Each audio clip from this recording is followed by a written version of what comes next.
내가 그리스도 안에서 참말을 하고 거짓말을 아니하노라. 나에게 큰 근심이 있는 것과 마음에 그치지 않는 고통이 있는 것을 내 양심이 성령 안에서 나와 더불어 증언하노니, 나의 형제 곧 고륙의 친척을 위하여 내 자신이 저주를 받아 그리스도에게서 끊어질지라도 원하는 바로라. 그들은 이스라엘 사람이라. 그들에게는 양자됨과 영광과 언약들과 율법을 세우신 것과 예배와 약속들이 있고 조상들도 그들의 것이요, 육신으로 하면 그리스도가 그들에게서 나셨으니 그는 만물 위에 계셔서 세세의 찬양을 받으실 하나님이시니라. 아멘. 그러나 하나님의 말씀이 폐하여진 것 같지 않도다. 이스라엘에게서 난 그들이 다 이스라엘이 아니요, 또한 아브라함의 씨가 다 그의 자녀가 아니라 오직 이삭으로부터 난 자라야 내 씨라 불리리라 하셨으니, 곧 육신의 자녀가 하나님의 자녀가 아니요 오직 약속의 자녀가 씨로 여기심을 받느니라. 약속의 말씀은 이것이니, 명년 이때 내가 이르리니 사라에게 아들이 있으리라 하심이라.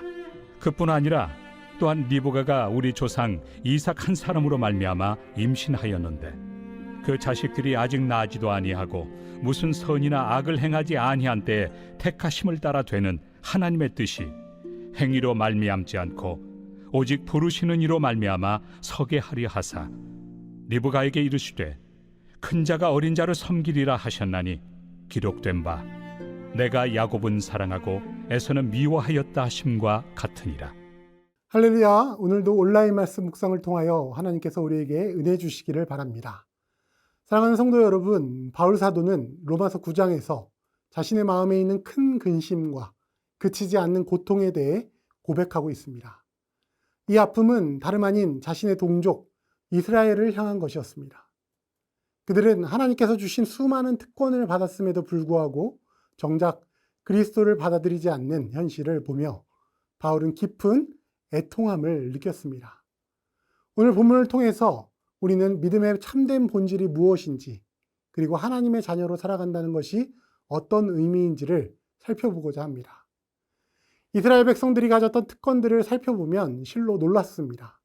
바울은 4절과 5절에서 그들의 영적 유산을 나열합니다. 양자됨, 영광, 언약들, 율법, 예배, 약속들, 조상들, 그리고 육신으로는 그리스도까지 그들에게서 나셨습니다. 이 얼마나 대단한 종교적, 역사적 배경입니까? 유대인들은 이러한 혈통적 배경과 외적 조건들이 자신들을 하나님의 백성으로 보증해 준다고 믿었습니다. 우리는 아브라함의 후손이다. 우리에게는 율법이 있다. 우리는 선택받은 민족이다. 라는 자부심이 그들의 신앙의 근거였죠. 그러나 바울은 단호하게 선언합니다. 이스라엘에게서 난 그들이 다 이스라엘이 아니오. 혈통적 이스라엘이 곧 참 이스라엘은 아니라는 것이죠. 8절에서는 더욱 명확하게 말합니다. 곧 육신의 자녀가 하나님의 자녀가 아니오, 오직 약속의 자녀가 씨로 여김을 받느니라. 이 원리는 오늘날 우리에게도 동일하게 적용됩니다. 우리의 신앙이 교회 경력, 직분, 혹은 믿음의 가정이라는 외적인 조건에 의존하고 있지 않은지 돌아보아야 할 것입니다. 이러한 것들이 신앙생활의 귀한 요소일 수는 있지만 우리의 구원을 보증하는 근거가 될 수는 없는 것입니다. 참된 믿음의 본질은 외적 조건이 아니라 하나님의 약속을 전적으로 신뢰하는 믿음 자체에 있는 것입니다. 바울 사도는 아브라함에게서 이스마엘과 이삭이 났지만 하나님의 약속은 이삭을 통해서만 성취되었다는 사실을 통해 이 진리를 증명하고 있습니다. 구원은 우리가 무엇을 했느냐가 아니라 하나님께서 그리스도 안에서 무엇을 하셨느냐에 달려 있습니다. 그렇다면 무엇이 우리를 하나님의 자녀로 만드는 것일까요? 바울 사도는 야곱과 에서의 예를 통해 그 답을 하나님의 주권적인 선택에서 찾습니다. 오늘 본문 11절 말씀입니다. 그 자식들이 아직 나지도 아니하고 무슨 선이나 악을 행하지 아니한 때에 택하심을 따라 드는 하나님의 뜻이 행위로 말미암지 않고 오직 부르시는 이로 말미암아 서게 하려 하사. 야곱과 에서가 태어나기도 전에 하나님의 선택이 이미 이루어졌습니다. 이는 우리의 구원이 인간의 어떤 행위나 자격과도 무관하고 전적으로 하나님의 주권적인 사랑과 은혜의 결과임을 보여주고 있습니다. 우리가 구원받을 만한 자격이 있어서가 아니라 오직 부르시는 이이신 하나님의 은혜 덕분에 우리가 하나님의 자녀가 된 것입니다. 이 진리를 깨달을 때 우리는 깊은 겸손과 감사를 배우게 됩니다. 동시에 우리의 구원이 변덕스러운 우리의 행위에 기초한 것이 아니라 변치 않으시는 하나님의 선택의 기초에 있기에 흔들리지 않는 믿음의 확신을 갖게 됩니다. 이러한 구원의 확신 위에 선 바울 사도는 큰 근심과 그치지 않는 고통을 품습니다. 이것은 구원에 대한 불안이 아니라 구원의 확신이 있게 생겨나는 거룩한 아픔이요, 상처인 것입니다. 성숙한 믿음은 두 가지 차원의 거룩한 근심을 갖습니다. 첫째는 자기 자신을 향한 거룩한 근심입니다.